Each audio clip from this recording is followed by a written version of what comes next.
Trav, you say you lost about 25 pounds. What type of work I have? First of all, I never said that. No. I know you didn't say that, but you read on the internet, guys, all right? Never told anybody. But you look good. I'm down some weight, yeah, from the end of the season last year. But each year is different, man. You gotta rebuild it, and this year I got some time to really focus on some form running and some things early on in the offseason that I just didn't have time for last year, and certainly feeling good, and I think it'll pay off, man. I know a lot of people are talking about this, the last dance or something for you, but we've always talked throughout the season, you know, if you lose the Super Bowl or whatever, it's a failure for you. If you come back and win, people keep asking me, are you going to come back? I don't want to speak for you, but have you even thought that far ahead? If by chance, you know, you get back to San Francisco next year. I got 1 year on this contract. I know that. And we'll try and figure out something for next year. The Chiefs organization knows how much I love them. I can't see myself ever playing anywhere else. So we'll deal with that down the road when the time is right. But right now, I'll focus on winning the championship this year. Yes, sir. This year, what are your expectations for yourself then this year? Any difference than they always are? Be the best teammate, be the best leader I can.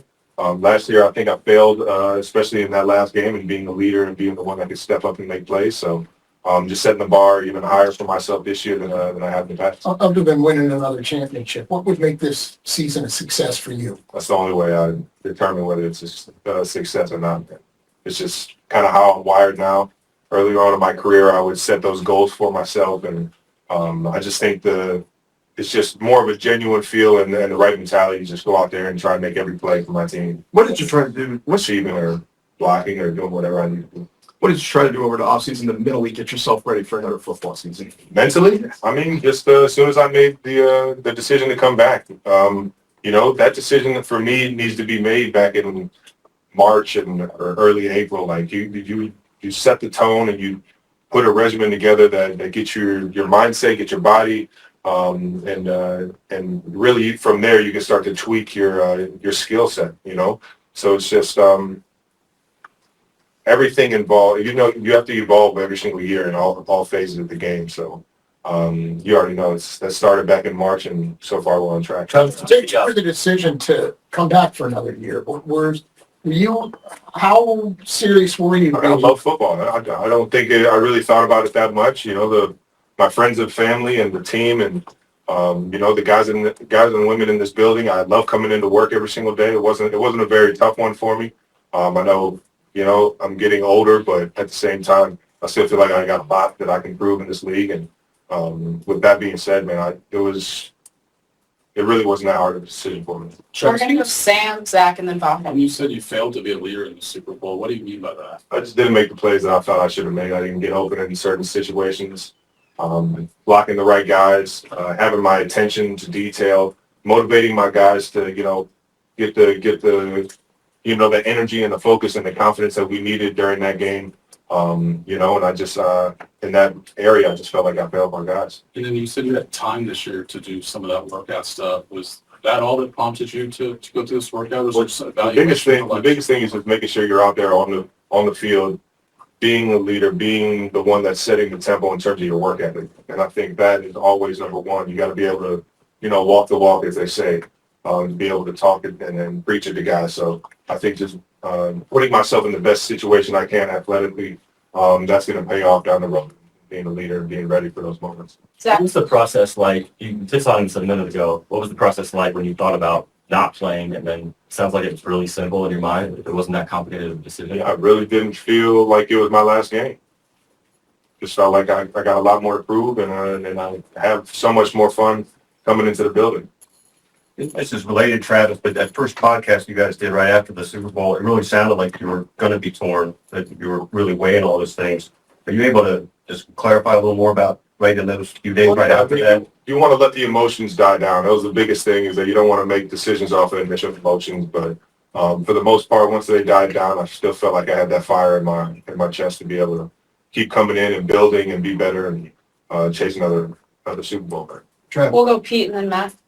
Pat, Andy, the media, they often describe you as a future Hall of Famer. I guess, how do you balance what you've already accomplished with staying hungry and what could be this final year or multiple final years? It's all I know, man. That's all I know. I get that from the big guy. Coach Reed has set the tone, and he challenges us every single week, every single year to come in and be better than what we were last year. And I kind of just, I don't know, inherited that over the course of being under Coach Reed throughout my 12 years here. It's just, it's a mentality that I know is going to set us up for success down the road. You know, we might not be the same team that we are in preseason, that we are in, you know, late December, early January, and hopefully February. And with that kind of mindset, no matter what you accomplish, you're always thinking about that next play and that next game and being better than your last.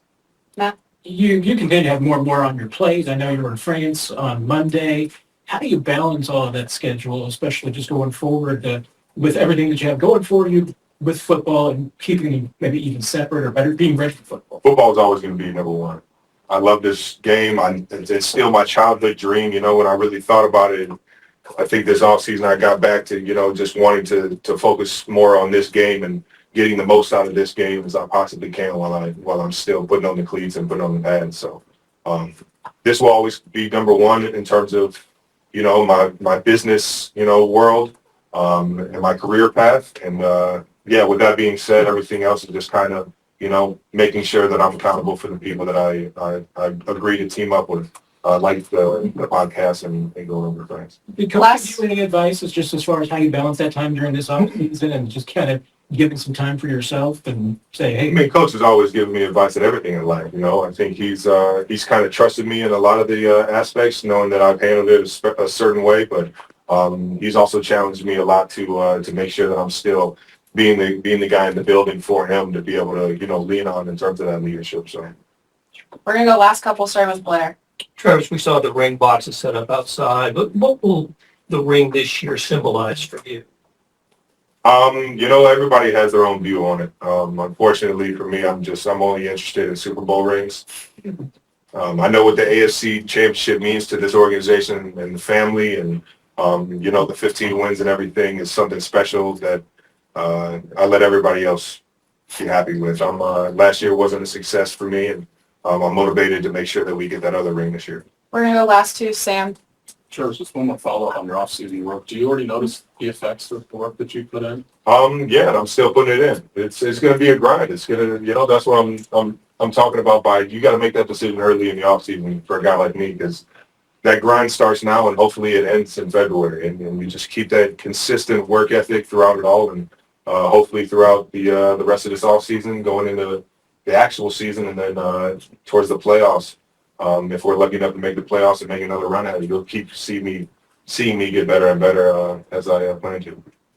Last one. Do you enjoy still coming in, the young guys, as you get to be kind of you've been the vet, but to be the older vet in the room now or working with the younger guys? How do you relate to them, and how do you, I guess, put into them what it means to be a chief and the level of success you guys have? Yeah, I mean, they've seen the logo before. Travis Kelce has finally broken his silence, and what he shared might just be his most honest interview yet.